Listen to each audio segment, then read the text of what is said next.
Jadi kembali Shalom, selamat malam bagi kita semua. Kita bersyukur karena pada saat ini kita bisa berkumpul kembali, ya. Dan di dalam Ibrani juga dikatakan menjelang kedatangan Tuhan Yesus sudah sepatutnya kita semakin mengadakan perkumpulan antara saudara-saudari seiman supaya kita saling menguatkan, kita bisa bersekutu, saling mendoakan satu dengan yang lain, dan sama seperti kebiasaan orang-orang Kristen di Berea, supaya kita mendalami firman Tuhan tentunya. Dan besar harapan kita semua supaya dengan mendalami kitab suci kita akan diubahkan, mempunyai karakter yang sama dengan Tuhan Yesus Kristus. Judul pada malam ini perikopnya adalah menghadapi akhir zaman, ya. Dan perikop yang kita akan pelajari bersama adalah Markus 12 ayat 41 sampai Markus 13. Markus 12 ayat 41 itu adalah bagian terakhir daripada kitab Markus 12, dan kita lanjut sampai Markus 13 keseluruhan pasal. Ayat intinya dalam Markus 13 ayat 26 dan 27, pada waktu itu orang akan melihat Anak Manusia datang dalam awan-awan dengan segala kekuasaan dan kemuliaannya. Dan pada waktu itu pun ia akan menyuruh keluar malaikat-malaikatnya dan akan mengumpulkan orang-orang pilihannya dari keempat penjuru bumi, dari ujung bumi sampai ke ujung langit. Tentunya kita semua, terlebih kita yang sudah Kristen, kita tahu bahwa ini adalah konteks kedatangan Anak Manusia atau konteks kedatangan Tuhan Yesus, ya. Dan pada saat itu ia akan datang di awan-awan dan malaikat-malaikatnya akan mengumpulkan semua orang pilihan dan dan diharapkan kita semua yang hadir pada kesempatan ini bisa masuk ke dalam kerajaan sorga. Lebih lanjut, garis besar pembahasan kita pada malam ini adalah dalam Markus 13, dan Markus 13 itu adalah tentang nubuatan tentang Yerusalem. Ya, pastikan Bapak Ibu saudara-saudara sekalian memiliki Alkitab bersama dengan Bapak Ibu saudara-saudara sekalian, ya. Kalaupun sedang di perjalanan tidak mengapa, mungkin lain kali bisa sambil membawa Alkitab. Dan seperti Matius 24 dan Lukas 21, ini paralel ya dengan Markus 13. Kita tahu, dan kalau ada yang belum tahu, kita akan pelajari bersama bahwa apa yang dikatakan Tuhan Yesus itu bukan saja mengenai kejatuhan Yerusalem, tapi juga tentang akhir dunia. Itulah sebabnya kalau di dalam Alkitab, ya, di situ sudah dikasih tahu perikop pasal 13, khotbah tentang akhir zaman, ya. Dan judul kita pada malam ini menghadapi akhir zaman, ya. Jadi double prophecy, ya. Jadi nubuatan yang pada saat Tuhan Yesus katakan akan terjadi di masa yang akan datang, dan nubuatan itu adalah tentang kejatuhan Yerusalem dan juga berhubungan dengan akhir dunia. Seperti banyak ajaran Kristus di kitab Markus, pengajaran Kristus di sini adalah untuk menjawab kesalahpahaman para muridnya. Karena sebelumnya para muridnya dengan bangga mengatakan, "Guru, lihat, luar biasa ini bait suci Yerusalem," ya. Dan memang luar biasa Bapak Ibu Saudara-saudara sekalian. Ya, dan itu adalah kemegahan, suatu pride, ya, kebanggaan bangsa Israel. Karena bait suci itu sendiri bukan hanya bangunannya yang sangat luar biasa, megah, ya, strukturnya bagus, dan kalau kita perhatikan dalam Alkitab, bahkan di zaman sebelumnya, zaman Salomo itu lebih luar biasa lagi kemegahannya, ya. Tapi kemudian bait suci sempat hancur, lalu kemudian dibangun kembali, tetap megah tapi tidak seindah yang dulu. Tapi poin yang paling penting adalah kenapa itu adalah kebanggaan bangsa Israel? Karena mereka merasa bahwa Tuhan alam semesta beserta dengan mereka. Dan memang betul, sejak zaman dulu, perjanjian lama, keberadaan Tuhan itu, Tuhan alam semesta, itu ada di bangsa Israel, ya. Dan itulah yang mereka banggakan. Tapi kita akan lihat dalam Markus 13, Tuhan Yesus menangisi Yerusalem, karena sesungguhnya Yerusalem atau bangsa Israel secara umum akan menolak Mesias, dan hukuman akan jatuh menimpa mereka. Jadi di situ Kristus bukan hanya menubuatkan masa depan, tapi juga mengajarkan para muridnya saat itu, dan impact-nya adalah saat ini, supaya kita bersiap bagi masa pencobaan yang akan datang itu. Bapak Ibu Saudara-saudara sekalian, sekarang ini bukan hanya anak-anak Tuhan saja, tapi sudah banyak orang-orang yang bahkan tidak mengenal Tuhan mengatakan bahwa kiamat sudah dekat. Ya, dari sains mengatakan bahwa wah, apa namanya, di kutub utara, kutub selatan es akan mencair, global warming, wah, dunia sudah mau kiamat. Kita persiapkan supaya kita bisa mengadakan perjalanan ke Mars, katanya seperti itu ya, atau ke planet yang lain. Kalau memungkinkan, ada juga yang mengatakan bahwa wah, ini AI semakin berkembang.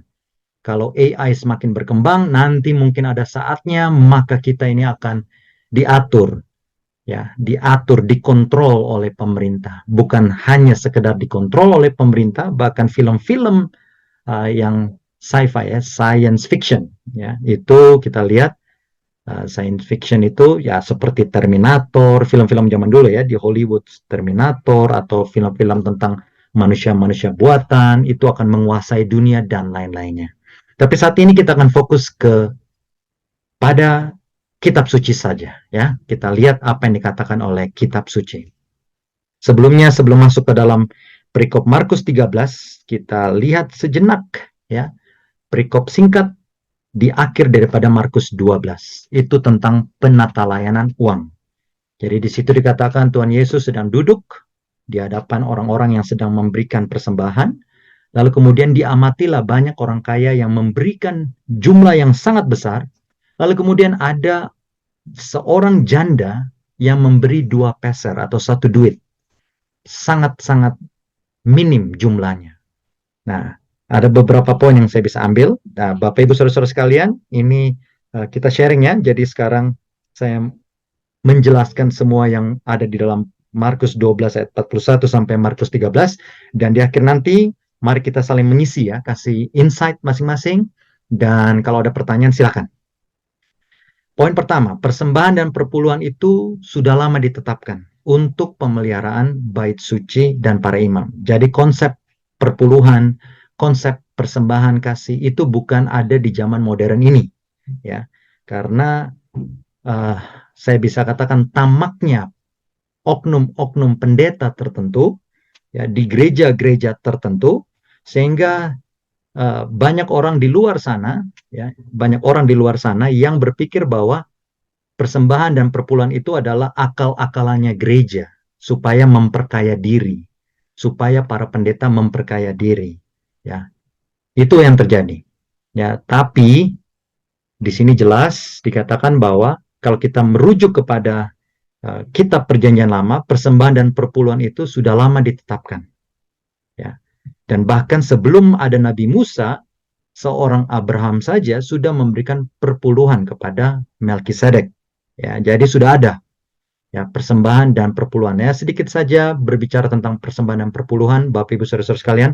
Perpuluhan itu adalah milik Tuhan, ya, 1/10 dari pendapatan yang kita punya, ya, dari apa yang kita kerjakan.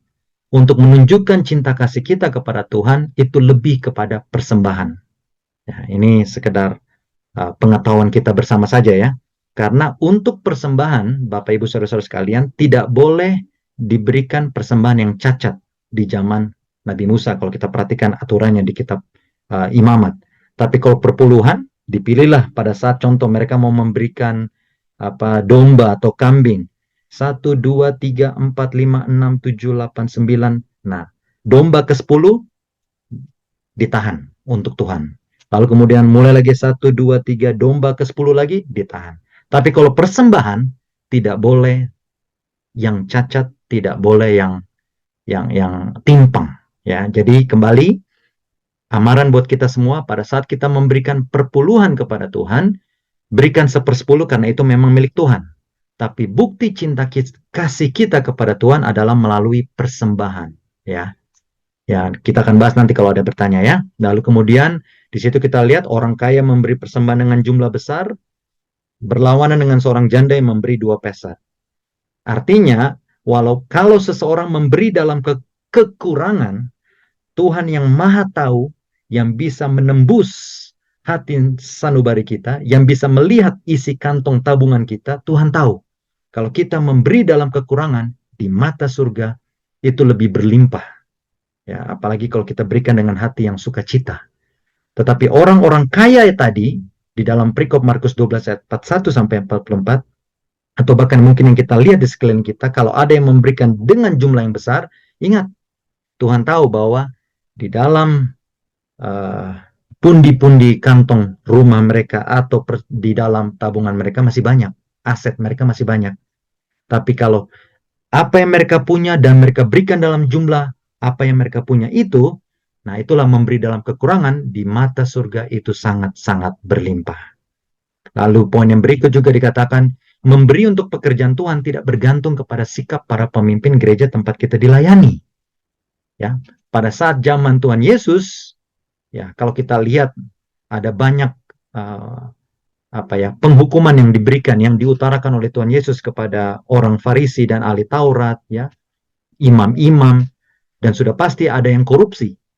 Tapi Tuhan tidak pernah menahan orang-orang supaya tidak memberikan persembahan atau perpuluhan kepada bait suci.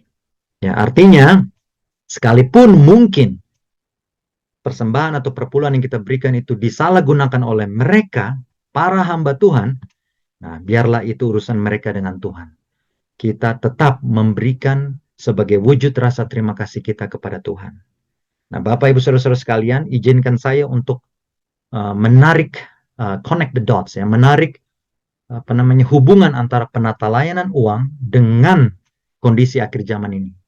Ya, kemarin kami mendapat suatu risalah yang mengatakan bahwa zaman sekarang ini adalah zaman di mana orang-orang semuanya serba uang, ya, menjadi hamba uang.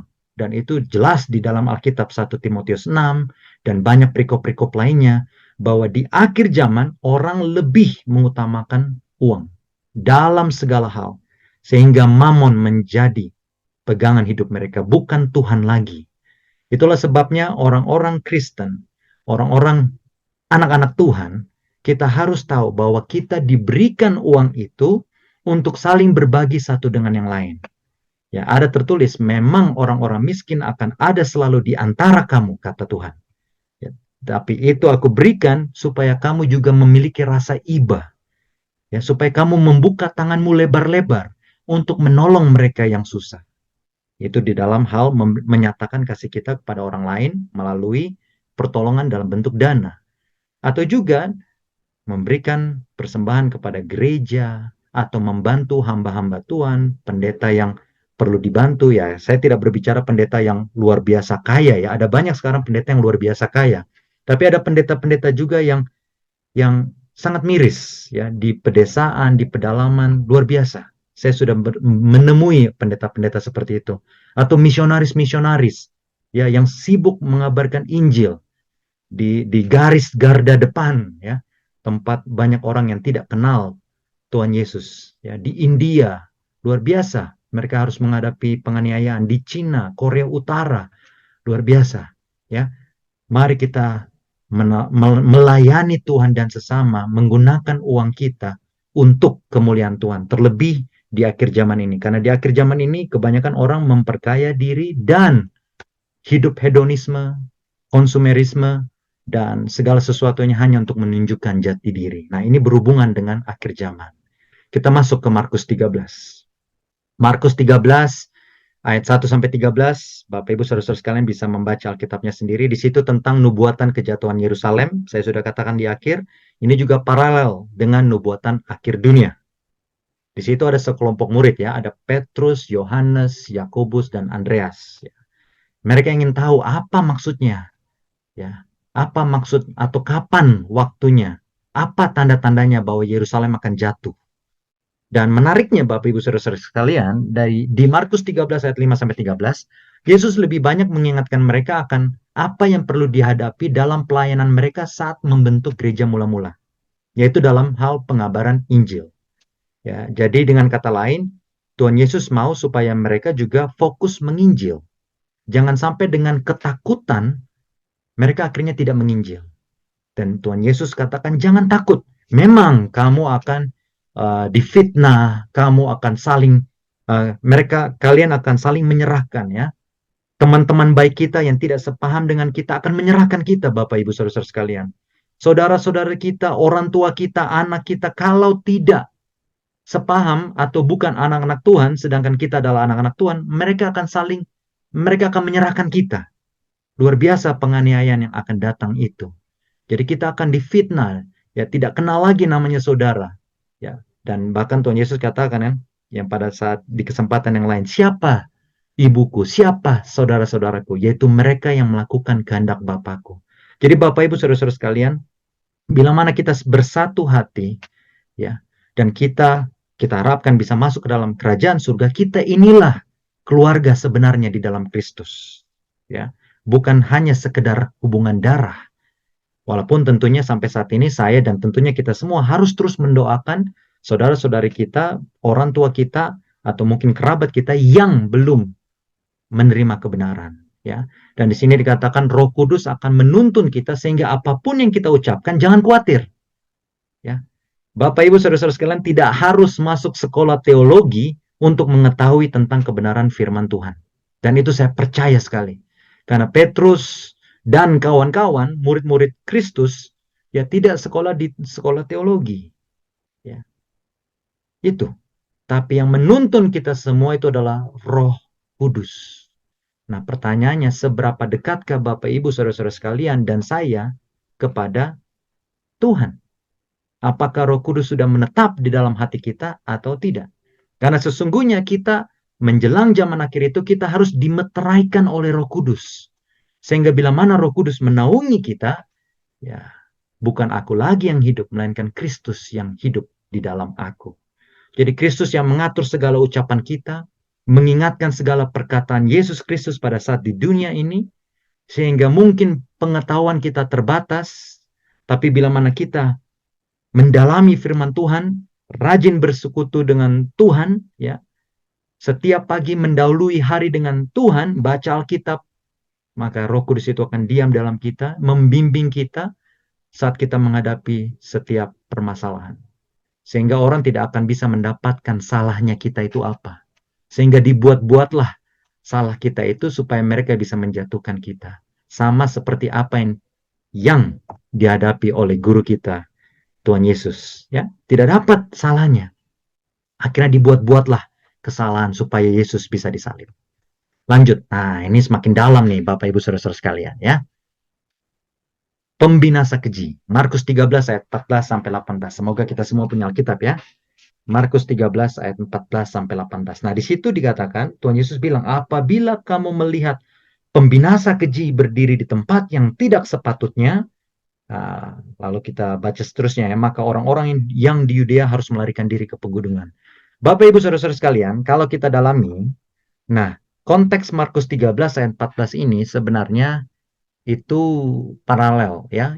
Tuhan Yesus sedang mengutip apa yang ditulis dalam kitab Daniel. Bahkan di dalam kitab Matius 24, ya di situ dikatakan jelas-jelas bahwa mengutip apa yang dikatakan oleh Daniel. Nah, Daniel 9 ayat 27, Daniel 11 ayat 31, Daniel 12 ayat 11, dan Daniel 8 ayat 13. Kita tidak punya waktu lama untuk bahas ini. Mungkin di sesi yang lain kita akan bahas kalau kita semua tertarik tentang kitab Daniel dan Wahyu, karena itu cukup dalam, ya. Kita tidak bisa memahami Daniel dan Wahyu kalau kita belum membaca sepenuhnya Alkitab. Ya, karena itu penuh dengan tanda-tanda akhir zaman. Tapi izinkan saya untuk berbagi secara garis besar saja, ya. Nah, di situ dikatakan ada pembinasa keji. Nah, siapakah itu pembinasa keji? Kita akan lihat. Lalu di situ juga ada, nah, konteks Daniel 9, ya. Kita lihat di Daniel 9 ayat 26. Nah, mungkin kalau ada kitab, ada Daniel 9 ayat 26 dan 27. Ini berhubungan ya tentang pembinasa keji. Ada dua karakter di situ. Pembinasa keji dan ada yang namanya seorang yang telah diurapi. Nah, Daniel 9 ayat 27 tadi, ya, itu kan tentang pembinasa keji. Dan satu ayat sebelumnya, Daniel 9 ayat 26, ada tentang seorang yang telah diurapi. Bahasa Ibraninya itu adalah Masia. Bahasa Inggrisnya Messiah. Ya. Bahasa Indonesianya Mesias. Gampang, ya. Masia, Mesias, Messiah. Berhubungan. Nah, untuk bisa mengetahui siapakah pembinasa keji itu di dalam Daniel 9, siapakah pembinasa keji itu di dalam Daniel 9 ayat 27 yang di-refer, yang disebutkan oleh Tuhan Yesus di dalam Markus 13 ayat 14, kita lihat satu ayat sebelumnya dari Daniel 9 ayat 27, yaitu Daniel 9 ayat 26. Dan Daniel 9 ayat 26, itu kalau kita baca perikop itu, dari 24 sampai 27, itu adalah Mesias, yaitu tidak lain, yaitu Yesus Kristus. Nah, di antara teolog-teolog, ada yang mengatakan bahwa pembinasa keji itu adalah Antiochus keempat Epiphanes. Nah, kalau saudara-saudari bisa Google, itu ada raja namanya Antiochus keempat Epiphanes. Nah, ini dalam bahasa Indonesia, tapi bahasa Inggrisnya spellingnya atau ejanya sedikit beda, tapi sama, Antiochus IV Epiphanes. Dia adalah raja Helenistik Yunani yang uh, memaksa bangsa Israel untuk tidak melakukan ritual-ritual Ka'bah, bait suci. Jadi pada saat itu dilaranglah. Dan pada saat itu, orang Israel, orang Yahudi dipaksa untuk melakukan kegiatan-kegiatan ritual Helenistik atau Yunani, ya, menyembah berhala. Dan itu terjadi di abad kedua sebelum Masehi. Ingat ya, Tuhan Yesus belum lahir. Raja Antiochus Epiphanes itu di abad kedua sebelum Masehi. Dan sebagian teolog yang lain mengatakan bahwa itu adalah Jenderal Titus yang menghancurkan Yerusalem tahun 70 sesudah Masehi. Nah, ini sesudah zaman Tuhan Yesus, ya. Nah, yang mana yang benar? Apakah itu Antiochus atau itu Roma? Ya, saya bisa katakan apakah itu Yunani atau Roma. Tapi kalau kita baca konteks Daniel 9 ayat 24 sampai 27, nah di situ dengan jelas dikatakan bahwa itu adalah sesudah zaman Tuhan Yesus, ya. Itu ada sesudah zaman Tuhan Yesus, karena Mesias itu harus di sini kita lihat ya, di ayat 26 harus disingkirkan dulu. Setelah Mesias disingkirkan, disalibkan, setelah zaman pelayanan Tuhan Yesus di bumi ini, maka datanglah rakyat seorang raja memusnahkan kota dan tempat kudus itu. Jadi itu sesudah zaman Tuhan Yesus. Jadi kesimpulannya adalah pembinasa keji itu adalah dari Roma, bukan Yunani, karena Yunani ada sebelum zaman Tuhan Yesus. Sedangkan perikop Daniel 9 ayat 24 sampai 27, pembinasa keji itu harus datang sesudah Mesias disingkirkan, yaitu Tuhan Yesus, ya. Kita lanjut. Ini semakin dalam. Semoga Bapak Ibu saudara-saudara sekalian bisa mengikuti, ya, karena ini akan semakin dalam. Lanjut. Masa kesesakan yang berikut. Nah, tadi pembinasa keji, lalu ada masa kesesakan. Ya, Markus 13 ayat 19 sampai 23. Nah, di situ dikatakan bahwa akan ada masa kesesakan. Nah, kalau kita kembali refer ke Daniel pasal 9 tadi, nah kita bisa lihat bahwa ya ada namanya masa penganiayaan, ya. Nah, Markus 13 ayat 14 itu merefer ke Daniel 9 tadi ya, tentang pembinasa keji. Lalu Markus 13 ayat 19 sampai 23 tentang masa penganiayaan, ya kalau kita baca ya di dalam Alkitab. Nah, itu paralel dengan Daniel 7 dan Daniel 8, yaitu tentang antikristus atau tentang, ya, ini yang dikatakan Daniel 7:25. Ini saya sudah lihat, saya sudah kutip di sini, bisa lihat. Ya, tentang antikristus yang akan menganiaya. Kita baca ya, ia akan mengucapkan perkataan yang menentang yang maha tinggi dan akan menganiaya orang-orang kudus milik yang maha tinggi. Oke, kita stop di situ dulu. Lihat, menganiaya orang-orang kudus milik yang maha tinggi. Jadi, anak-anak Tuhan akan dianiaya oleh suatu kuasa, ya. Dan kuasa itu tadi sejak pembinasa keji itu menginjak-injak tempat kudus, ya. Nah, ini akan lebih dalam lagi Bapak Ibu Saudara-saudara sekalian, tapi saya mencoba dengan bahasa yang seringan mungkin supaya kita bisa mengerti, mendalami kira-kira apa maksudnya. Lalu dikatakan berikutnya, ia berkuasa untuk mengubah waktu dan hukum. Oke, kita skip dulu.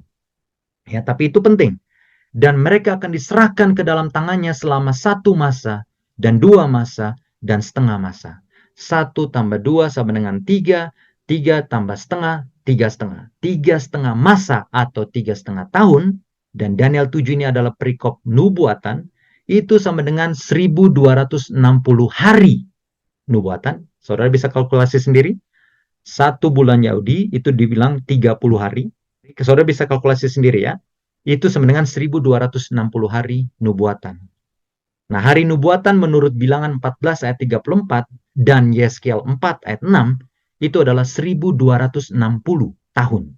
Jadi satu hari nubuatan sama dengan satu tahun.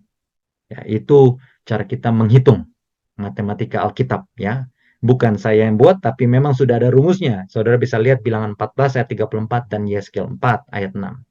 Dan kalau kita kalkulasi, berarti menurut Daniel 7 ayat 25, ya, ada suatu kuasa, dan di situ Daniel 7 dikatakan kuasa tanduk kecil yang berkuasa selama 1260 tahun. Nah, ini sejarah, Bapak Ibu Saudara sekalian, bukan dibuat-buat. Suatu kuasa pada saat itu yang kita bisa katakan kuasa kepausan. Berkuasa dari tahun 538 sampai 1798. Nah, ini bukan karang-karang. 538 adalah paus pertama ya, Bizantin. Kalau dari paus Bizantin namanya Paus Vigilian kalau tidak salah. Sebenarnya dia mulai berkuasa tahun 537.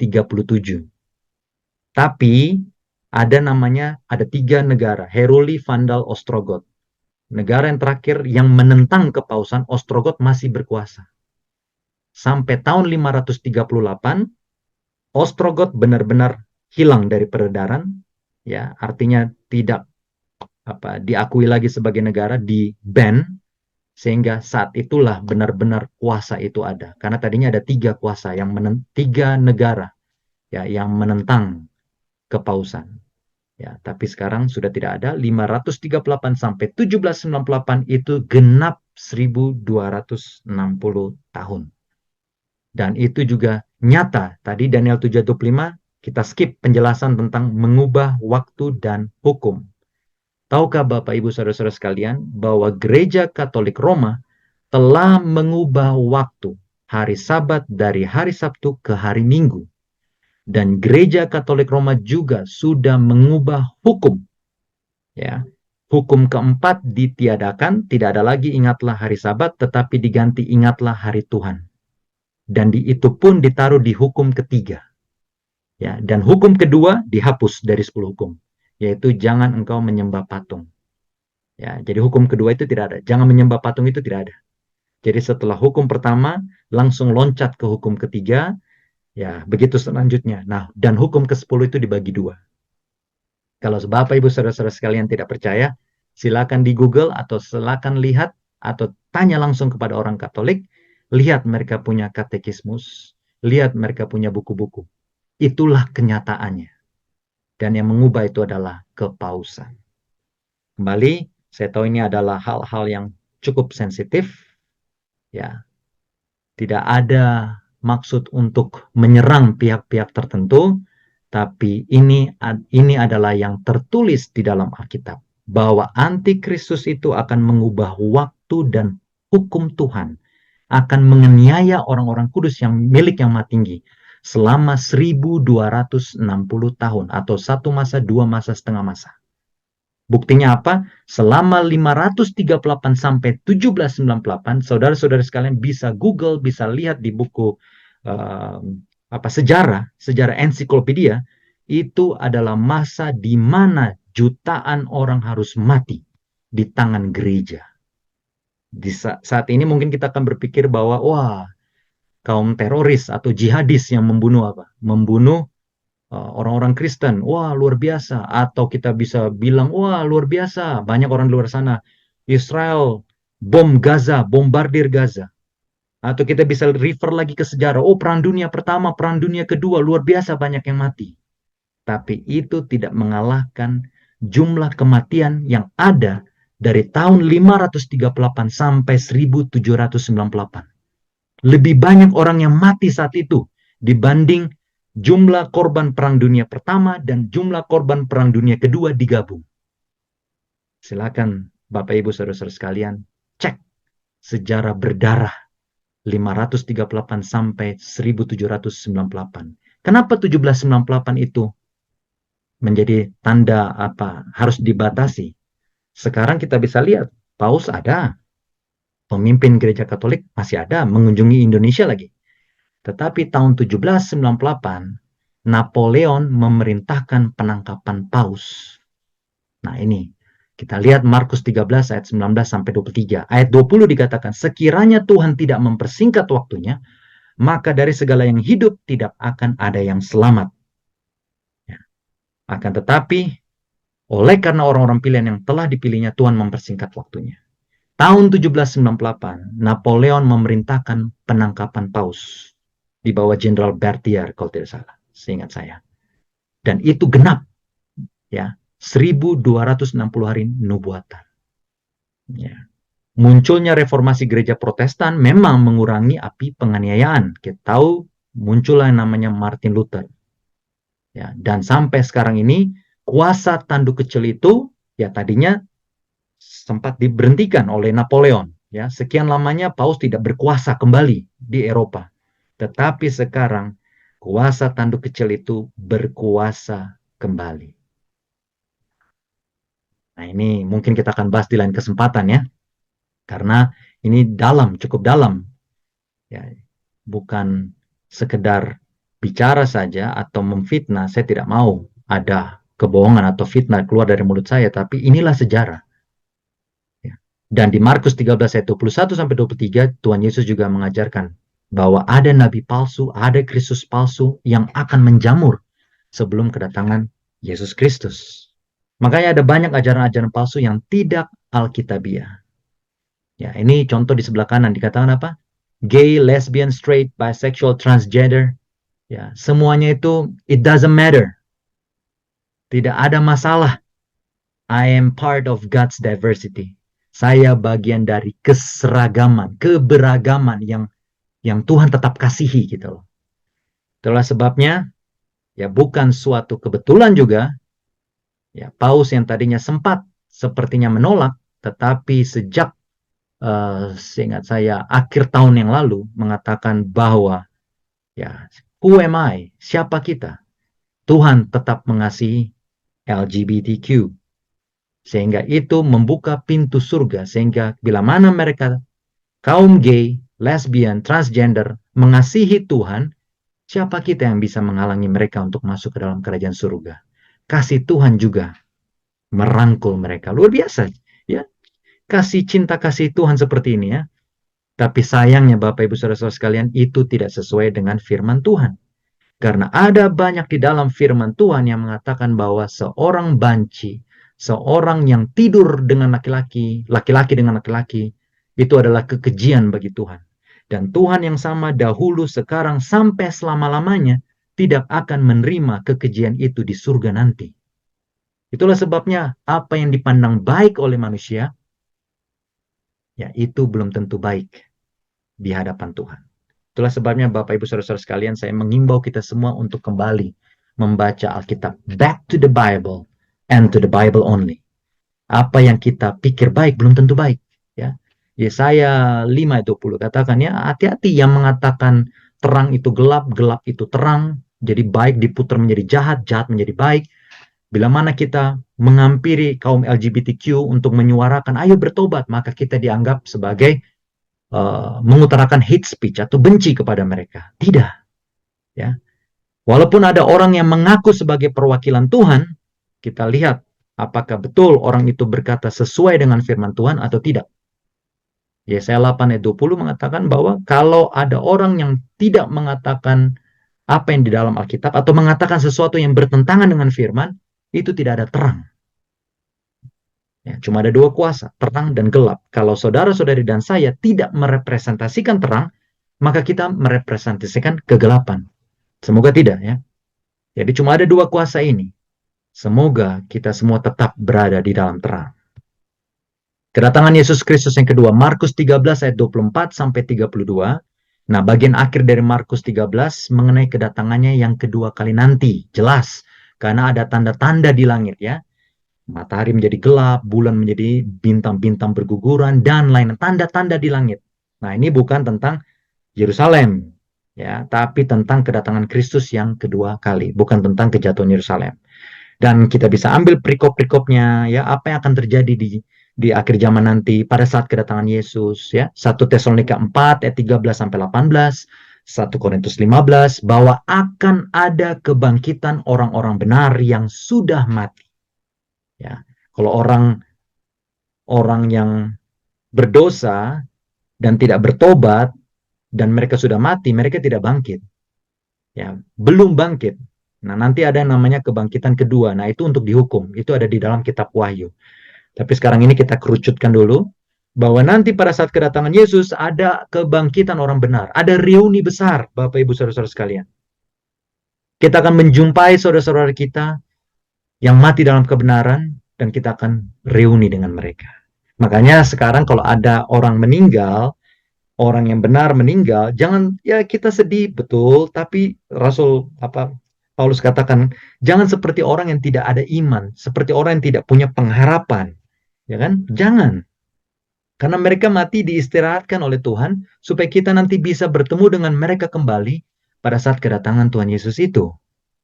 Ya. 2 Petrus 3 sampai 13 ini juga membuktikan, ya. Banyak orang yang mengatakan di luar sana bahwa Tuhan Yesus sepertinya Tuhan itu pilih-pilih kasih, cuma menolong beberapa orang tertentu. Tapi dalam 2 Petrus 3 itu dikatakan bahwa Tuhan sebenarnya mau semua orang selamat. Tuhan memberikan kesempatan kepada setiap orang untuk bertobat. Masalahnya, orang banyak yang menginjak-injak kasih karunia. Karena toh tidak dihukum-hukum juga, jadi mereka merasa bahwa Tuhan itu tidak ada. Dan mereka akan semakin jahat, dan walaupun sudah ditegur oleh kuasa Roh Kudus yang mengatakan dalam lubuk hati sanubari mereka bahwa engkau melakukan hal yang salah, tapi mereka tetap melakukan hal itu, maka itulah menjadi dosa yang tidak dapat diampuni. Ya, karena apa? Karena mereka menolak bujukan Roh Kudus. Dan apa yang terjadi? Mereka tinggalkan Roh Kudus meninggalkan mereka, dan suara kecil itu tidak ada, dan akhirnya mereka berbuat dosa dan tidak menyesali dosa itu. Karena salah satu fungsi Roh Kudus adalah membuat kita menyesal akan dosa kita. Itulah sebabnya kita harus dimeteraikan oleh Roh Kudus. Nah, ini gambaran kedatangan Kristus, ya. Jadi ada doktrin di luar sana bahwa bila mana kita mati, kita akan melewati suatu api penyucian, ya. Atau ada juga pandangan yang di luar sana yang mengatakan bahwa bila mana kita mati dalam dosa kita, kita akan disiksa di api neraka. Setelah kita disiksa, baru kita diberikan ujian dan kemudian dilayakkan. Ya, kurang lebih sama lah dengan purgatori, ya, dengan api penyucian. Padahal berapa kali dalam Alkitab Tuhan Yesus katakan apa? Bertobat atau binasa. Tidak ada kesempatan lain. Jadi Bapak Ibu Saudara-saudara sekalian, selama kita masih hidup, masih ada nafas, masih bisa bertobat segera. Jangan tunggu hari esok, karena kita tidak tahu apa yang akan terjadi hari esok. Gambaran kedatangan Kristus, Wahyu 1 ayat 7, Wahyu 6 ayat 12, dan seterusnya kita bisa lihat di sini. Kurang lebih inilah. Jadi pada saat kedatangan Tuhan Yesus nanti, Tuhan Yesus tidak akan menapakkan kaki lagi di bumi. Di awan-awan saja. Dan semua mata dari timur sampai barat, semua mata akan memandang Tuhan Yesus. Ya, dan orang-orang mati yang hidup akan, ya, orang jahat yang hidup, mereka akan mati, tidak akan tahan dengan kemuliaan Tuhan. Jatuhlah menimpa kami, karena kami tidak tahan akan kemuliaan Tuhan Yesus di angkasa sana. Tapi orang-orang yang baik, yang bukan baik, ya, yang sudah ditebus, lebih tepatnya, mereka akan bersuka cita menyambut Tuhan Yesus. Dan kubur-kubur akan terbuka, dan semua sama-sama kita menyongsong Tuhan Yesus di angkasa. Kedatangan Kristus secara pribadi. Tuhan Yesus datang sendiri. Literal. Dapat dilihat dan didengar oleh semua orang. Makanya Tuhan Yesus katakan kalau ada orang yang mengatakan, oh, Mesias ada di sini, Mesias ada di sana. Yang lalu Tuhan Yesus ada di Manado, di Tomohon, atau di mana saja. Atau di Rusia, ada yang mengaku menjadi Tuhan Yesus, perwakilan Tuhan Yesus di Rusia sana. Atau bahkan di Meksiko, kalau tidak salah saya, ya, yang lalu. Ya. Dan di belahan dunia lainnya mengaku bahwa mereka adalah perwakilan Tuhan Yesus. Atau bahkan Tuhan Yesus sendiri yang datang di zaman ini. Jangan percaya. Tuhan Yesus sudah amarkan. Jangan percaya. Saudara-saudara sekalian, banyak hal yang sangat meresahkan dan menakutkan terjadi di sekitar kita, ya.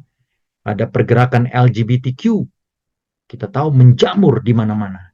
Kitab Yudas katakan, sudah dinubuatkan, ya. Di dalam Alkitab sudah dinubuatkan bahwa nanti akan seperti Sodom dan Gomora. Dan walaupun Tuhan sudah memberikan peringatan kepada kota Sodom dan Gomora, tapi tetap orang-orang tidak bisa tahan nafsu. Dan yang lebih parahnya lagi seperti yang ditulis dalam kitab Roma, ya. Bahkan nafsunya itu tidak bisa terbendung sehingga mereka menginginkan hal-hal yang menyimpang, yang tidak wajar. Sehingga terjadilah laki-laki dengan laki-laki, perempuan dengan perempuan, tidak tahu lagi gender saya apa, ya kan? Adalah yang menjadi saya percaya saya adalah seekor kucing, seekor sebuah pohon dan lain-lain, tidak tahu lagi. Padahal itu adalah hal yang sangat sederhana. Tuhan menciptakan laki-laki dan perempuan. That's it. Tapi sekarang sudah banyak gender dibuat oleh dunia. Ya, COVID-19 miniatur tentang bagaimana kita akan dikontrol oleh pemerintahan dari pusat. Seberapa banyak pun uang yang kita punya, kalau pemerintah katakan tidak bisa, tidak bisa. Makanya tidak bisa ada penerbangan ya pada saat airport di lockdown. Ya kan? COVID-19. Bencana alam di mana-mana. Lari ke gunung, ada volcano, gunung Merapi, atau ada gempa bumi. Ya, ke pantai ada tsunami. Di mana-mana ada bencana alam. Lalu kemudian saya ingat 1 minggu yang lalu, kalau tidak salah ya, calon presiden Bapak Prabowo katakan bahwa ada kemungkinan perang dunia ketiga. Jadi setiap negara sedang was-was. Yang lalu Rusia dan Ukraina juga hampir memicu perang dunia ketiga. Israel dan Palestina juga seperti itu ya. Dunia Arab sana, wah perang di mana-mana. Pembukaan Olimpiade, wah ini jelas sekali kita bisa lihat di layar ya. Bagaimana mereka meminiaturkan tentang ya the Last Supper pada saat Tuhan Yesus. Ya ini bukan gambar Tuhan Yesus juga sebenarnya, tapi tetap saja misi daripada mereka untuk menghina Tuhan kita Yesus Kristus. Dan bila mana itu terjadi, ya orang-orang Kristen diharapkan untuk mengelus dada, sabar saja. Ya kan? Itulah uniknya ya. Uniknya daripada dunia kita ini. Bila mana kita mau hal yang baik, kita tegur, ayo kita doakan orang-orang LGBTQ, kita undang mereka ke dalam kebenaran, sudah dikatakan kita mengutarakan kebencian kepada mereka. Padahal sebenarnya kita memberitahukan itu supaya mereka berbalik, supaya mereka bisa masuk surga, tapi dianggap sebagai kebencian. Demikianlah di dunia ini, yang baik dianggap jahat, yang jahat dianggap baik. Dan lain-lain.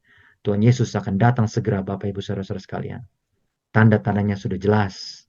Lukas 12 ayat 37a dikatakan, berbahagialah hamba-hamba yang didapati tuannya berjaga-jaga ketika ia datang. Nah, berjaga-jaga itu Bapak Ibu Saudara-saudara sekalian bukan berarti menunggu saja tidak melakukan apa-apa. Tapi berjaga-jaga itu artinya takut akan Tuhan, meninggalkan dosa-dosa kita. Anak-anak Tuhan tidak akan menginjak-injak kasih karunia. Oh, menunda pertobatan. Jangan. Karena kita tidak tahu apa yang akan terjadi esok hari. Mungkin saja kita sudah tidak ada di dunia ini. Tapi sebagai gantinya, anak-anak Tuhan akan dengan penuh kasih, dengan ketelitian, karena kasih kita kepada Tuhan, menuruti hukum-hukum Tuhan. Dan juga ungkapan kasih kita kepada sesama kita. Kita akan melayani mereka, menginjili mereka. Mengatakan bahwa Tuhan Yesus akan datang segera. Mari kita bertobat. Saya bukan orang yang suci. Kita semua tidak ada yang suci. Kita semua sama-sama pendosa. Tapi saya mau datang kepada Tuhan Yesus. Dan kita harapkan juga orang-orang di luar sana juga mau datang kepada Tuhan Yesus. Sehingga kita semua aktif bekerja untuk keselamatan jiwa-jiwa. Ya. Dan yang terakhir, tidak bisa kita hidup biasa-biasa lagi. Persiapkan diri kita, kabarkan Injil, karena Tuhan Yesus akan datang segera. Tidak boleh kita menjadi orang yang pasif, yang menunggu diam-diam saja. Karena bila mana kita diam-diam saja, itu menandakan bahwa kita tidak peduli kepada jiwa-jiwa orang lain. Kabarkan Injil itu, ya, dimulai dengan perbuatan kita tentunya yang harus menghidupkan kehidupan Tuhan Yesus, sehingga mereka tertarik, jalin hubungan dengan orang lain, kabarkan tentang Tuhan Yesus dan hukum-hukumnya, dan buatlah mereka sama seperti kita juga harus mengasihi Tuhan Yesus. Yohanes 14 ayat 15, Tuhan Yesus katakan, jika engkau mengasihi aku, kamu akan menuruti segala perintah-perintahku. Biarlah kita dalam menghadapi akhir zaman ini, Bapak Ibu Saudara-saudara sekalian, kita akan mendekatkan diri kita kepada Tuhan, semakin setia, Tuhan Yesus akan datang segera, jangan lagi kita diam atau menjadi suam-suam kuku. Biarlah kita akan bertemu terus, saling mengisi, menguatkan, mendoakan satu dengan yang lain. Demikianlah paparan daripada keadaan akhir zaman yang dikutip dari Markus 12 pas bagian yang terakhir sampai Markus 13. Bila mana ada Bapak Ibu Saudara-saudara sekalian yang mau untuk memberikan insight, pandangan, ya, silakan ya. Kita saling berbagi dan juga kalau ada pertanyaan juga silakan. Halo, Halo, dengar? Shalom ya. Ya, Shalom, saudara. shalom. Jadi, Ya, ini sedikit tadi kan Saudara Ray membahas tentang yang Markus 13 tentang yang eh, Bluetooth mode. tentang dengan janda yang miskin ya, brother. Ya, betul, betul. Brother Tanto. Nah, kalau kita lihat ini mungkin sedikit masukan. Saya setuju banget bahwa kita akan memberikan Tuhan yang terbaik dari segi apapun yang kita miliki. Dengan niatan dan hati yang bergembira pada saat kita memberikan apa yang membantu saudara-saudara kita, itu saya sangat setuju. Tapi ini mungkin sebagai satu masukan juga, bahwa kalau kita paralelkan dengan Lukas 20, Markus 4 ayat 13 itu juga paralel dengan Lukas 20, ini sebenarnya bisa dibilang juga sebelum pada saat Tuhan membandingkan antara orang kaya itu memberikan persembahan di dalam gereja dan orang miskin itu memberikan persembahan di gereja, kita melihat bahwa Tuhan juga tidak berkomen apapun tentang apa yang diberikan itu baik atau tidak baik. Tetapi sebelum Tuhan membandingkan antara orang yang kaya dan orang yang janda miskin itu memberikan persembahan kepada Tuhan, kita tahu yang janda itu memberikan yang terbaik kepada Tuhan. Tetapi sebelumnya itu kita melihat bahwa Tuhan sedang memperingatkan bahwa gereja sinagog yang dimasuki oleh janda miskin ini adalah gereja yang menurut saya ajarannya sudah menyimpang.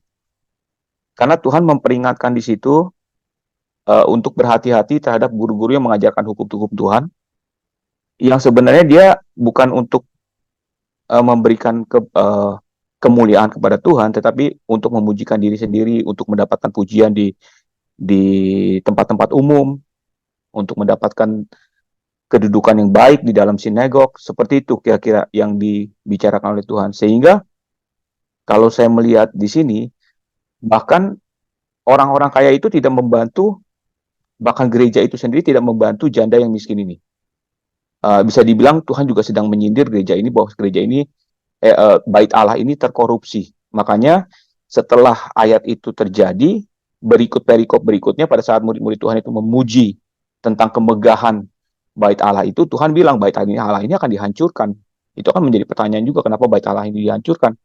Karena bait Allah ini sudah mempunyai akar yang buruk ya, sehingga membiarkan janda-janda ini, kan sebenarnya Tuhan ingin melindungi janda-janda dan orphanage, ya, anak-anak yatim piatu, janda-janda itu kan mau dilindungi sama Tuhan. Bahkan janda ini pun sekalipun tidak dilindungi oleh gereja bait Allah yang ada di Israel pada saat itu. Nah, itu juga mungkin sebagian pelajaran yang saya ambil pada saat melihat Tuhan membicarakan, sebelum Tuhan membicarakan tentang pemberian oleh orang-orang kaya itu dan janda miskin ini, Tuhan memberikan peringatan bahwa bait Allah yang sudah ada di Israel pada saat itu, pada saat Tuhan mengamati itu, adalah bait Allah yang sudah terkorupsi. Kita tahu ceritanya bahwa pada saat Tuhan pertama kali masuk, Tuhan memporak-porandakan tempat berjual beli di dalam bait Allah dan bilang ini sebagai sarang penyamun, bukan menjadi rumah Tuhan, di mana rumah Tuhan itu akan melindungi, memberikan kemuliaan kepada Tuhan dan juga melindungi umat-umat Tuhan. Tetapi ini malah membuat umat Tuhan semakin miskin dan semakin terpuruk. Kira-kira mungkin dimasukkan yang seperti itu, Brother Ray. Thank you. Terima kasih, Brother Hartanto. Luar biasa ya, mengingatkan kita semua akan apa yang dikatakan ibadah yang sejati itu adalah ya yang menunjukkan kasih kepada sesama ya. Dan bahkan di sepanjang kitab Yesaya, Yeremia, Yeskiel ada banyak ya dikatakan bahwa janda-janda orang miskin itu tidak dipelihara oleh orang-orang yang mengaku pengikut Tuhan. Nah, itulah tidak heran makanya di dalam konteks Matius 24, tanda-tanda akhir zaman, lihat di Matius 25 dan seterusnya kita lihat ya, bahwa ada orang-orang yang merasa bahwa dirinya itu layak, tapi Tuhan katakan pada saat aku telanjang, engkau tidak memberi aku pakaian, pada saat aku lapar, engkau tidak memberi aku makan. Lalu dikatakan, kapan? Ya, apa yang kau lakukan kepada orang-orang yang kecil ini, yang hina ini, engkau sudah melakukannya juga kepadaku. Kalau engkau tidak lakukan, engkau tidak melakukannya. Jadi, terima kasih Saudara Hartanto. Karena memang itu mengungkapkan juga, menggambarkan juga gereja zaman akhir ini yang sangat disayangkan, tidak merepresentasikan Tuhan Yesus. Betul ya, brother ya? Banyak dari antara kita merasa kita ini anak-anak Tuhan, tapi kita tidak menolong sesamanya. Dan korupsi, Betul, brother. ya, Kebanyakan gereja-gereja sekarang memperkaya gereja itu sendiri ya, tidak memberikan kepada umat-umatnya. Dan kita melihat itu banyak sekali di zaman sekarang ini seperti itu. Dan bahkan apa yang dikhotbahkan di dalam gereja itu sendiri pun, saya banyak melihat pendeta-pendeta itu tidak pernah, jarang sekali membahas tentang firman Tuhan.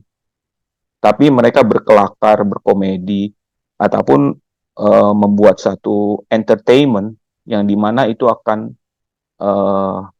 mengentertain jemaatnya. Jadi mereka berusaha menarik jemaat-jemaat, tetapi bukan untuk mengenal Tuhan, tetapi untuk menarik dia menjadi suatu entertainment di dalam gereja itu sendiri. Kurang lebih gitu. terima kasih brother. Sehingga genaplah apa yang difirmankan kan dalam Tuhan, orang akan mencari pembicara-pembicara yang menyenangkan telinga mereka, ya kan? Dan pada saat menyenangkan, semakin memperkaya diri dan tidak memperhatikan akan orang-orang yang berkekurangan di sekitarnya. Terima kasih banyak, Saudara Artanto. Ada lagi insight yang lain mungkin? Atau pertanyaan? Silakan. Ya, izin Pak Pendeta. Jadi sebenarnya lebih ke apa namanya ya untuk menjustify aja apa yang sedang kita lakukan sekarang karena memang pada intinya ini kan lagi mempersiapkan ya kan mempersiapkan apa yang sudah kita tunggu, which is kedatangan Tuhan Yesus yang kedua kali. Jadi memang pada intinya dunia itu tidak semakin baik ya kan, bahkan semakin jahat ya kan. Tapi keadaan dunia itu ya kita harus maklumi, memang pada intinya kan harus terjadi. Kalau tidak terjadi kan kita bakal menunggu kan gimana yang opa oma kita yang sudah 80 tahun sudah mendapatkan pengkabaran ini kan. Lagi yang saya lihat kan ada Pak Pen sempat apa memberikan poster ya, posternya itu yang perihal tentang iklan Samsung itu ya kalau nggak salah yang Olimpiade ya. Jadi ya kembali lagi ya, ya memang sudah dekat tanda-tandanya kan. Cuman bukan berarti tanda-tandanya itu muncul ya kita juga wah ini semakin ketakutan ketakutan gitu loh.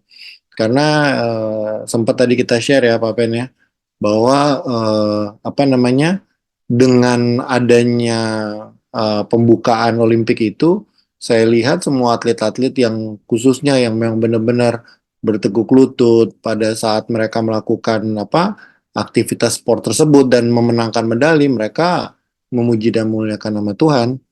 Jadi pada intinya sih ya ini pelajaran yang sangat bagus buat kita lah untuk menjadi lebih kuat, lebih lebih setia lagi ya kan, dan lebih tekun lagi. Karena kenapa ya, balik lagi kesetiaan itu kan harga mati di saat kita apa namanya akan segera masuk surga lah istilahnya kan, kira-kira seperti itu. Itu saja Pak Pet, terima kasih. Terima kasih, Brother Alex. Ya, jadi dengan adanya digenapinya tanda-tanda akhir zaman, kita bisa lihat orang semakin menghina Tuhan Yesus. Itu juga kan di 2 Petrus 3 itu dikatakan bahwa memang apa penghinaan kepada Tuhan itu sekarang sudah terang-terangan, ya kan? Nah, tapi ya betul yang dikatakan, jangan sampai kita takut, tapi jangan sampai kita juga berlengah-lengah, karena Tuhan katakan barang siapa yang didapati siap sedia berjaga-jaga, makanya dikatakan apa Matius 26 ayat 41 kalau tidak salah ya, sadarlah dan berjaga-jagalah dan berdoalah. Nah, itulah dikatakan kita harus berjaga-jaga, kita juga harus berdoa, banyak berdoa. Jadi bukan ya biasa-biasa saja, tidak duduk diam biasa saja seperti yang gambar terakhir, cuma datang sekedar ibadah, ya kan, baru pulang, tidak ada dampaknya. Karena yang kita mau itu adalah Roh Kudus menaungi kita, sehingga pada saat kita dinaungi oleh Roh Kudus, dimeteraikan oleh Roh Kudus, maka orang akan melihat kita tuh berbeda. Ya, kita akan semakin berkobar-kobar dalam melayani Tuhan. Nah, itulah ya. Jadi terima kasih Saudara Alex. Biarlah kita semakin berkobar-kobar. Nah, ini mudah-mudahan ya, tanda-tanda akhir zaman kita sudah lihat juga, antikristus dan lain-lain ya, gerakan-gerakan itu nanti mungkin kita akan dalami di sesi-sesi berikut, tapi biarlah ini juga menjadi perdana dan akan terus kita semakin bersekutu satu dengan yang lain, mendoakan satu dengan yang lain, karena Tuhan Yesus benar-benar sudah di ambang pintu. Silakan Bapak Ibu saudara sekalian yang lain mungkin. Halo, selamat malam. Ya, Ya. jadi saya temannya Catlo di sini. Oh iya, shalom, saudara. Mungkin saya mau sedikit, karena saya bukanlah pembaca kitab suci yang rajin, jadi cuma sekedar baca aja. Jadi saya juga pernah baca itu bahwa tentang akhir zaman sendiri kan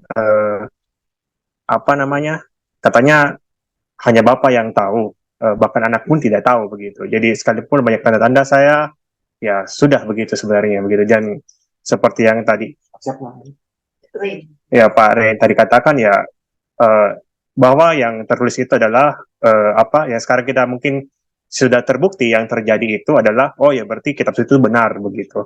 Itu saja sih dari saya sih. Jadi saya tidak terlalu takut akhir zaman, karena pribadi, karena kita nggak tahu akhir zaman itu kapan. Karena dibilang kan, saya cuma pernah baca ya, tidak terlalu ingat yang ayat mana, bahwa hanya Bapak yang tahu, tapi anak pun tidak tahu. Saya pun tidak ada yang tahu begitu. Iya, jadi saya sendiri pikir cuma dari tantangan yang ada itu, bahwa itu benar akan terjadi, itu saja. Jadi bening lakukan apa yang bisa kita lakukan sekarang, ikut perintah Tuhan dengan itu saja. Iya, itu dari saya. Terima kasih, saudara ya. Ini saya tidak tahu namanya, jadi saya bilang saudara Ninja. Harry sebenarnya, Harry. Cuma Ninja Ugal itu nama karakter saya bikin dari sudah SMP, sudah 20 tahun lalu, jadi kayak trademark kerja saya. Oke, baik. Shalom, salam kenal ya, saudara Iya. Harry. Harry.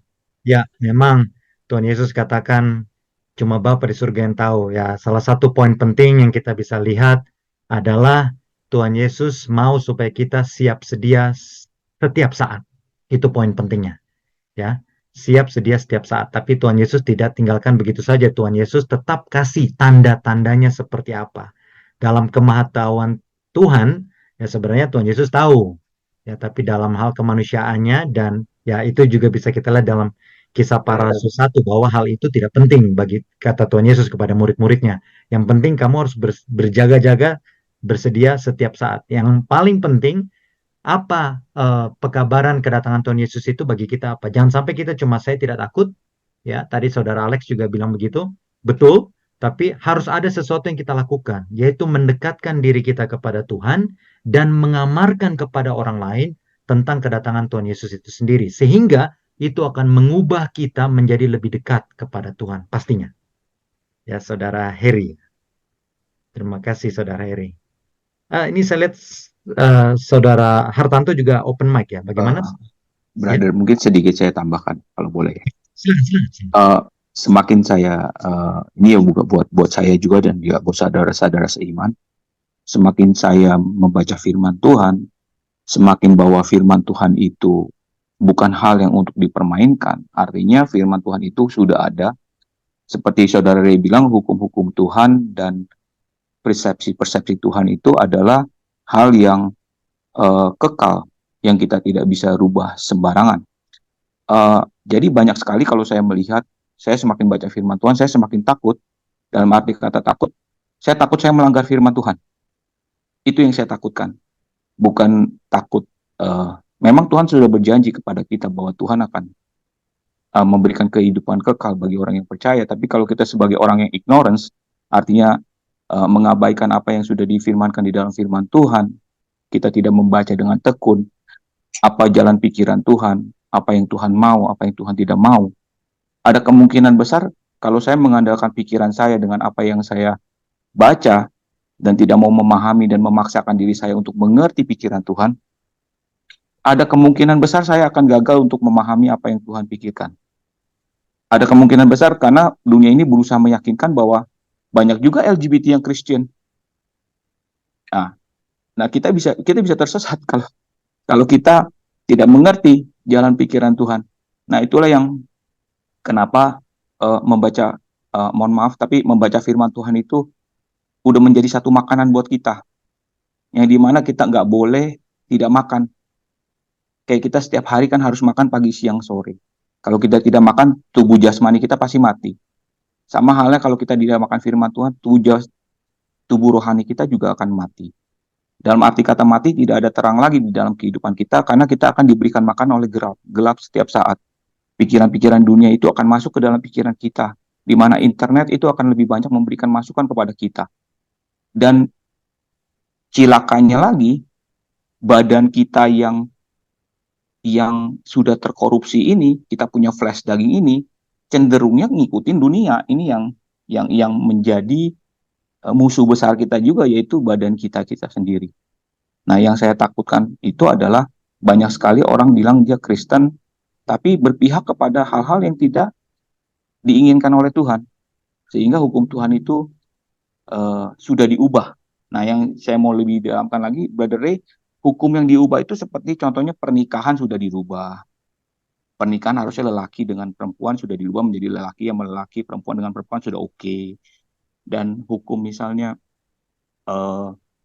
LG tentang banyak hal yang ada di dalam firman Tuhan itu mereka tidak setuju gitu loh. Contohnya aja kali di kitab Kejadian tentang penciptaan aja kita lebih percaya diajarkan tentang teori Darwin. Itu kan antara pikiran Tuhan dan pikiran manusia.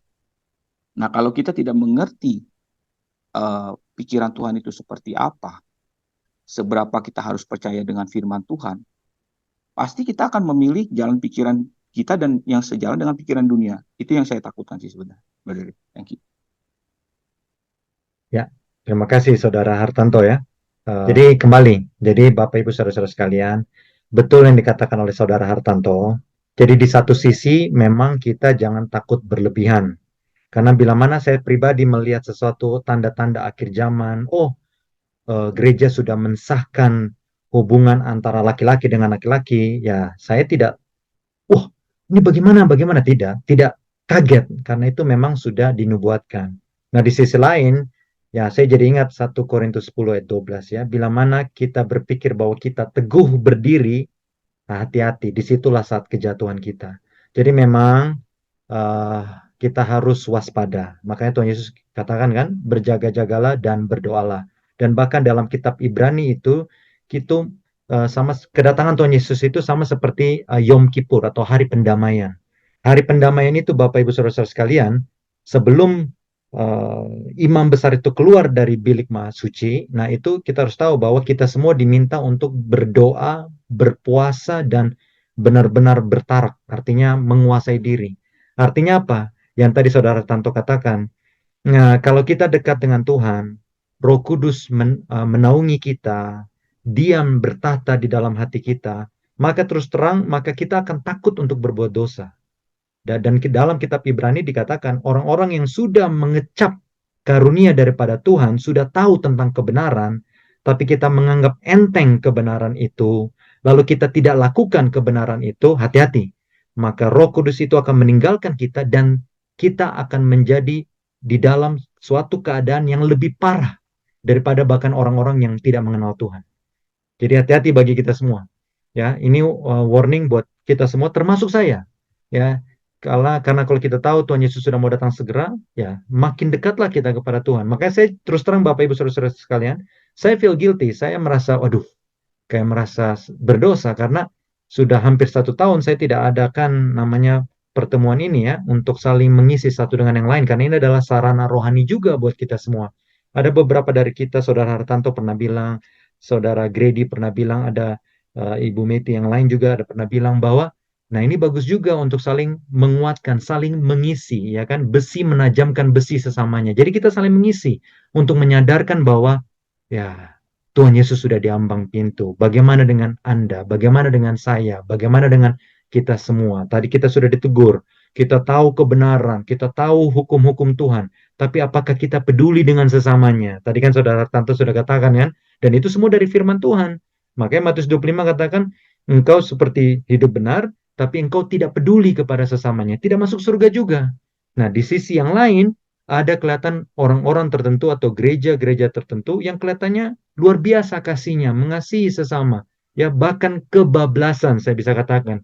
Saking mengasihinya, tanda kutip versi dunia, bahkan dikatakan laki-laki dan laki-laki tidak apa-apa. Tuhan mengasihi kita semua. Padahal firman Tuhan jelas mengatakan bahwa laki-laki dan perempuan hanya dua itulah yang bisa bersatu. Tapi sekarang, laki-laki dengan laki-laki, perempuan dengan perempuan, atas nama apa? Kasih. Jadi kasih Tuhan menjadi kasih yang murahan. Kurang lebih seperti itu. Nah, itu jangan seperti itu juga ya. Jadi ingat, kasih dan penurutan kita akan hukum Tuhan. Nah, itu sangat-sangat penting ya. Dan itu hanya bisa kita lakukan kalau kita ada Roh Kudus. Ya, waktu berjalan cepat, Bapak Ibu Saudara-saudara sekalian. Nah, kalau masih ada, silakan satu lagi ya. Ya, halo. Iya Bapak duluan deh. Ya, sebentar, Oke, saudara. baik. Hanya Brother Ray hanya mau Sudah. merespon secara singkat dari saudara Ferry ya? Ferry ya? Tadi saudara Heri. Oh, saudara Ferry mengenai apa Yesus bilang bahwa mengenai waktu dan saatnya anak tidak tahu, malaikat-malaikat tidak tahu, dan hanya Bapa yang tahu. Kalau menurut saya, yang saya mengerti ini adalah Yesus maksudkan ini secara literal, artinya ini bukan simbolis, di mana memang benar hanya Bapa yang tahu kapan waktu kedatangan Yesus. Karena kalau Yesus sendiri dia tahu dia akan datang, kita juga tahu Yesus akan datang, tetapi kapannya itu kita tidak tahu. Karena kalau kita kita yakini bersama bahwa Allah kita itu konsisten, dan sebagaimana kedatangan Yesus yang pertama itu adalah atas, kalau kita baca di Yohanes 8 ayat 42, kata Yesus kepada mereka, jikalau Allah adalah Bapamu, kamu akan mengasihi aku, sebab aku keluar dan datang dari Allah, dan aku datang bukan atas kehendakku sendiri, melainkan dialah yang mengutus aku. Sebagaimana kedatangan Yesus yang pertama untuk rencana penebusan itu bukan atas kehendak dia sendiri, melainkan kehendak Bapa yang mengutus dia, saya rasa kedatangan yang kedua tetap konsisten, di mana atas kehendak Bapa, nanti Bapa yang akan menyuruh kapan waktunya anak itu akan datang. Yesus tahu dia akan datang, tetapi waktu dan saatnya hanya Bapa yang tahu. Hanya Bapa yang akan, Yesus menunggu komen dari Bapa. Kapan engkau datang? Dan kita tahu bersama, Yesus akan datang ketika memang umat-umat Tuhan itu dalam keadaan benar-benar kepicikan. Kalau kita baca di eskatologi, dalam kronologinya nanti umat-umat Allah itu sedang dikejar-kejar, dan di saat itu untuk kelepasan umat Allah inilah Bapa akan menyuruh anaknya untuk datang dan melepaskan umat-umat Allah ini dari kejar-kejaran orang-orang jahat pada saat itu. Ya mungkin hanya itu jawaban singkat, di mana konsistensi Allah itu sebagaimana kedatangan yang Yesus yang pertama atas kehendak Bapa, pasti kedatangan Yesus yang kedua kali juga atas kehendak Bapa. Mungkin demikian, Brother Ray, terima kasih. Ya, terima kasih Saudara Grady. Nah, ini menarik ya. Tapi nanti memang kalau kita bahas lagi nanti akan panjang juga ya, karena dari kaum muslimin akan bilang bahwa oh, kalau begitu Yesus itu manusia biasa ya. Dan tapi ya kita tahu bahwa memang dalam Alkitab ya Bapa dan Anak adalah dua pribadi yang kalau bisa kita katakan unik ya, unik. Tapi ya, ingat bahwa Tuhan Yesus ya dalam Yohanes 10 ayat 30 dikatakan juga, Yesus katakan aku dan Bapa adalah satu ya.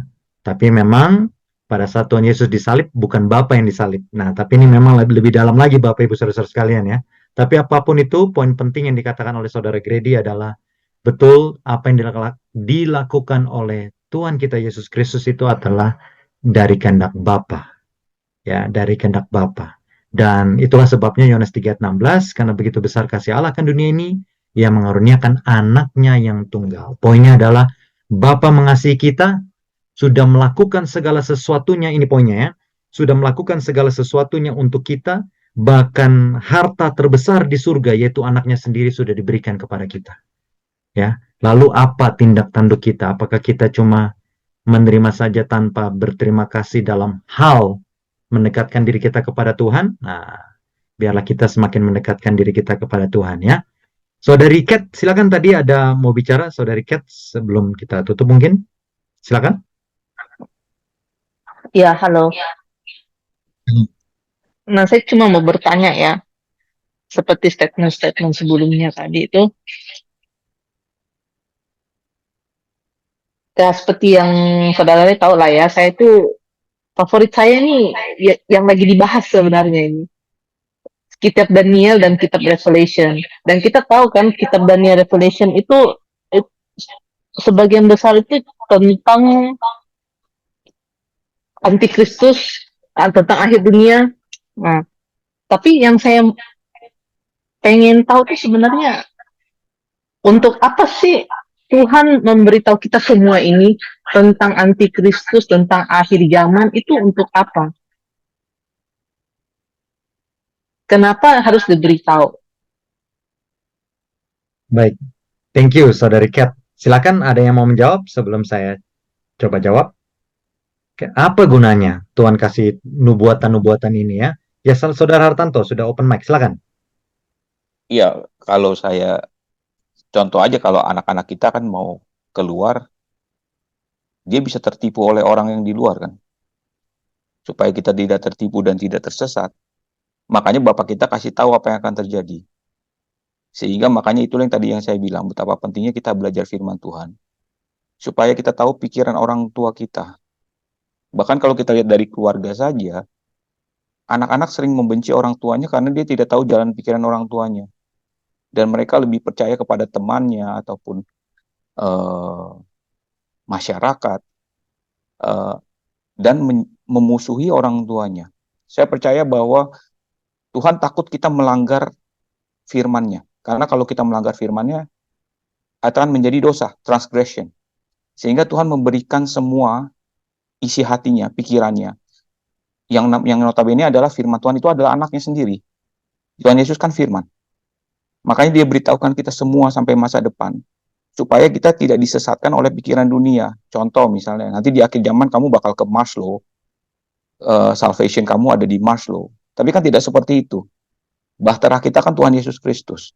Sehingga pada saat orang berusaha meyakinkan kita dengan ideologi-ideologi yang dunia itu, kita sudah diproteksi, sudah dilindungi. Tuhan sudah memberikan kita perlindungan baju armor dari ideologi yang tersesatkan.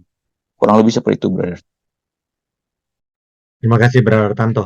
Ya, itu betul sekali ya.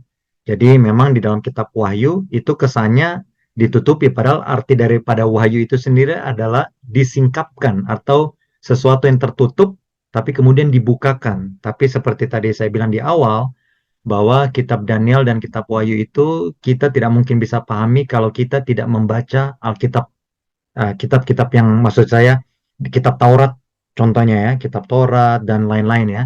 Sebelum kita sampai ke dalam kitab Daniel dan Wahyu, kita harus pahami dulu supaya kita tahu pelayanan Tuhan Yesus dalam hal penebusan ya, sampai kedatangannya dan lain-lain. Dan tadi yang Saudara Tanto katakan, yaitu dia, tadi kan Tuhan Yesus sering ya, kalau kita lihat di perikop Matius 24, Markus 13 juga, Tuhan Yesus bilang, ingatlah, kalau itu terjadi, ingatlah, aku sudah mengatakannya terlebih dahulu kepadamu.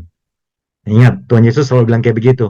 Ya, dan ingat pada saat, contohnya pada saat Petrus bilang, oh, walaupun mereka semua ini akan pergi meninggalkanmu, aku tidak akan meninggalkanmu. Lalu Tuhan Yesus tegur kan, sebelum ayam berkokok, engkau sudah menyangkal aku 3 kali. Dan itu terjadi.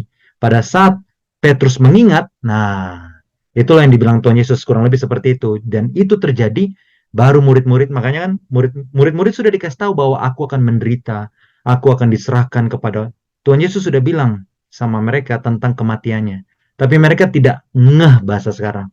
Mereka tidak sadar. Ya. Dan pada saat itu terjadi, baru mereka bilang, oh iya, guru sudah pernah bilang. Jadi, kitab Daniel dan kitab Wahyu, tadi seperti saya sudah katakan juga, bila mana kita pelajari dalam-dalam tentang kuasa tanduk kecil itu, dan lain-lain, kita tidak heran. Ya. Contoh yang paling gampang, pada saat Paus datang ke Indonesia, ya kan itu heboh banyak, dan Paus itu sudah beberapa kali jadi Man of the World, ya People Time Magazine Man of the World. Jadi artinya orang nomor satu lah, istilahnya suatu idola lah, suatu apa ya, yes, orang terkenal, bagus, dan itu sudah ada di dalam kitab Wahyu. Dan sudah dikatakan tadi, ini contoh ya, ini masuk ke dalam nubuatan. Lukanya sembuh di dalam Wahyu 13. Dan orang terheran-heran, karena tadi dia berkuasa 1260 hari. Lalu kemudian tanduk itu, ya luka, dan tapi kemudian dia akan bangkit kembali. Dan nubuatan terjadi, dan akan terus terjadi. Ya, kita akan melihat sosok Paus itu akan menjadi, apa ya, seperti suatu idola masyarakat, karena dialah yang mencoba menyatukan Israel dengan Palestina, dia yang mencoba menyatukan negara ini dengan negara itu, luar biasa. Tapi kembali, ya, siapapun dia, termasuk saya, atau pendeta-pendeta, atau siapapun dia yang berkata tidak sesuai dengan firman, nah harus hati-hati. Dia bukan dari Tuhan, walaupun atas nama Tuhan, ya. Jadi segala sesuatunya back to the Bible, ya ini Alkitab, and to the Bible only, sola scriptura. Terima kasih Saudara Tanto ya. Jadi semoga Saudari Kat bisa paham ya. Jadi supaya yang satu singkatnya, supaya kita disadarkan bahwa kita disadarkan akan apa yang akan terjadi di depan. Tuhan Yesus sayang sama kita, supaya kita tidak tertipu sana sini, dikasih tahulah firman-Nya. Karena Tuhan Yesus itu adalah firman. Firman yang menjadi manusia, Yohanes pasal 1, ya. Dan dengan firman-Nya itu, Yohanes 8 ayat 32, kamu akan mendapatkan kebenaran, dan kebenaran itu akan memerdekakan kamu. Memerdekakan dari apa? Dari ideologi manusia, ya. Keselamatan di planet Mars, atau dunia akan habis dengan air bah. Padahal kita tahu air bah itu dalam firman Tuhan tidak seperti itu kan, bahwa dunia tidak akan lagi dihapus oleh air bah, tapi kita akan melihat penghakiman melalui api neraka nantinya ya di masa depan. Dan ideologi manusia, dan yang terbesar diantaranya adalah melepaskan kita dari dosa, ya. Itu ya Saudara Tanto sudah katakan, dan bukti nyata bahwa Yesus Kristus adalah Tuhan dan Juru Selamat kita, ya, karena Dia juga tahu tentang segala hal, ya. Itulah sebabnya ada Kitab Daniel dan Kitab Wahyu. Kitab Wahyu siapa yang tulis? Siapa yang sampaikan? Coba kita baca dalam Kitab Wahyu 1, Wahyu 2. Siapa yang datang kepada Yohanes kekasih saat itu? Yesus Kristus, ya. Jadi memang Yesus itu adalah Tuhan dan Juru Selamat, ya. Dan biarlah segala lidah mengaku, lutut bertelut pada akhirnya bahwa Yesus Kristus adalah Tuhan dan Juru Selamat kita. Amin. Untuk kemuliaan Tuhan saja. Baiklah Bapak Ibu Saudara-saudara sekalian, ini seru nih sebenarnya ya. Kita bisa bahas-bahas lagi ya. Tapi waktu cepat berlalu. Ya, nanti kita akan bertemu lagi di minggu depan ya, di waktu yang sama. Dan saya rindu supaya kita semua juga saling mengenal satu dengan yang lain. Mungkin di lain kesempatan kita bisa membuka kamera kita bila mana memungkinkan ya. Kalau tidak, mungkin di perjalanan atau apa, tidak apa-apa. Tapi kalau memungkinkan, bisa supaya kita saling mengenal satu dengan yang lain. Ya. Dan tiba saatnya kita akan berdoa. Ada yang mau didoakan mungkin? Silakan Bapak Ibu Saudara-saudara sekalian.